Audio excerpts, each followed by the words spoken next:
President Biden's pick for Education Secretary is facing questions from a Senate committee right now.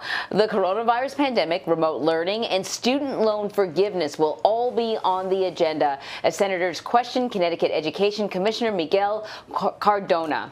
CBS News reporter Kate Smith is here to talk a little bit more about what we can expect to see today at the confirmation hearing. Miguel Cardona, very different background than the previous Education Secretary, Betsy DeVos. What can you tell us about his career and who he is as an educator? That's right, Anne-Marie. Cardona is just a blunt juxtaposition from DeVos, what we had in the Trump administration. DeVos came from a private sector background, a businesswoman, a champion of school choice. Now let's look at Cardona. He started his career as a fourth grade educator in his hometown of Meriden, Connecticut, and he quickly rose the administrative ranks. He became the youngest principal of the school that he was teaching at. He later became a superintendent of that school, and then he was appointed to be Connecticut's education commissioner. And Anne-Marie, it's important to note here, he was the first Latino actually to hold that role. But he was appointed in August 2019, so that role quickly just became all about school reopening and how to manage education in the context of the coronavirus pandemic. So one of the things that got Cardona noticed by the Biden administration was how he handled the coronavirus pandemic as Connecticut's education commissioner.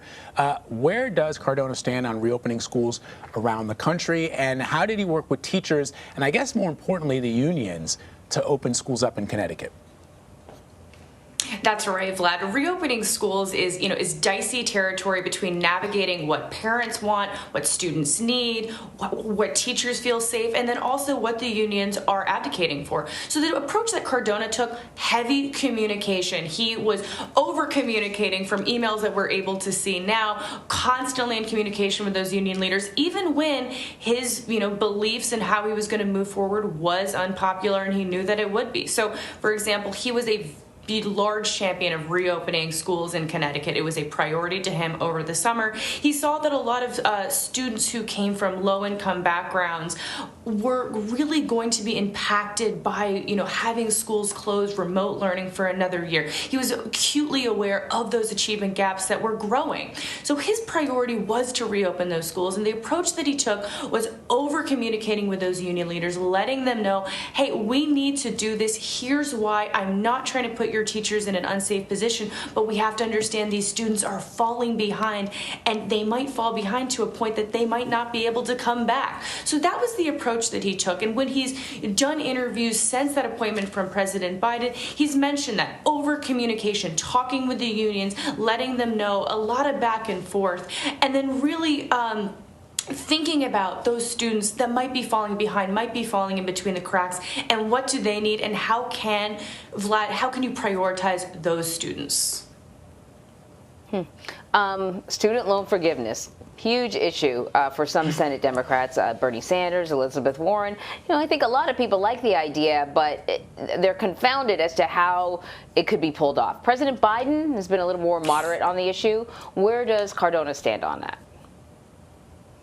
So, Anne-Marie, we actually don't know very much about where Cardona stands on student loan forgiveness, and I think that highlights that Cardona really is a Washington newcomer. We don't know what his policy stances are on these hot-button D.C. education issues, like student loan forgiveness, standardized testing, those kinds of issues. When it comes to student loan forgiveness, what we do know is that he says it's going to be a priority, he says it's going to be an early priority, and he does say that he is totally in support of Biden's plan to cancel up to $10,000 of student loans per borrower. Now, I would like to note, however, that Biden, like you mentioned, Anne-Marie, Biden's plan is on the more moderate side of what Democrats have asked for.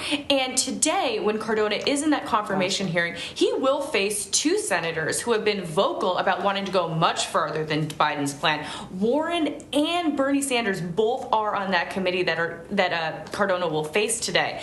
As you know, Warren, when she was in the campaign trail, she advocated for $50,000 of student loan cancellation, and Bernie Sanders actually called for all student loans to be forgiven. So I think we can expect to hear some questions about where Cardona stands on this. But what we do know, again, coming back to that background where he's always thinking about, those students that might be falling in the cracks, he has, while he said it's a priority, he has also noted that he wants the effort to be focused on those students who are the neediest. They need that loan forgiveness the most. That is, that debt is prohibiting them from moving forward in their lives, from buying a home, starting a family, those kinds of things. So again, Anne-Marie, when we're looking at that confirmation hearing today, it will be interesting to see how he handles those questions.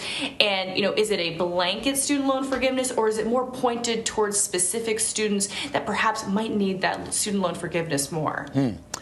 We'll be watching that confirmation hearing, Kate, because as we were talking just now, we can confirm that Senate Majority Leader Chuck Schumer and the Minority Leader Mitch McConnell have now finally reached a power sharing agreement within the United States Senate, which allows now Democrats to take control of all of those committees. A lot of people were scratching their heads, for example, when they saw a letter from the Judiciary Committee Chairman, Lindsey Graham, saying that he wanted to, there was a request to have Merrick Garland confirmed as the Attorney General with just one day of hearings, and Lindsey Graham was pushing back on that, and people were like, how is he still in charge of the Judiciary Committee? Well, that's because up until just now, Chuck Schumer and Mitch McConnell had not come to a power sharing agreement.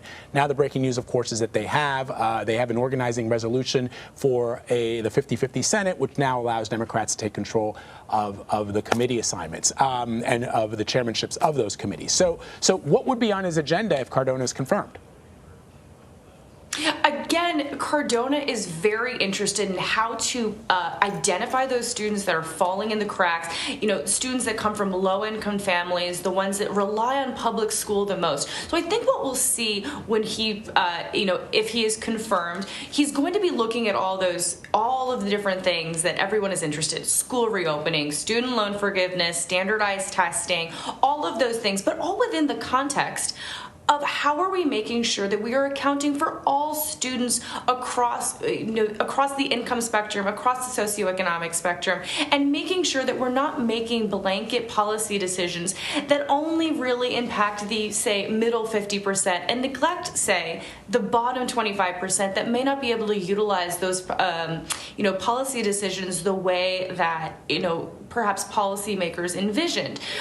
When Cardona was the Connecticut State Commissioner, that was a large focus of his. He's very much concerned with the on-the-ground, pragmatic approach to how this happens. And what makes that interesting is that it's often difficult to make the connection of the decisions that are happening at the Department of Education in D.C. to the local student at the public school in any state in the United States. It's very difficult sometimes to make that connection because you have local government, you have state government, and so I think what you're going to see is Cardona trying to break down those barriers and making sure that the Department of Education is not, thinking so in terms of policy decisions that are intangible to those, students and families who need that help, who need that assistance the most.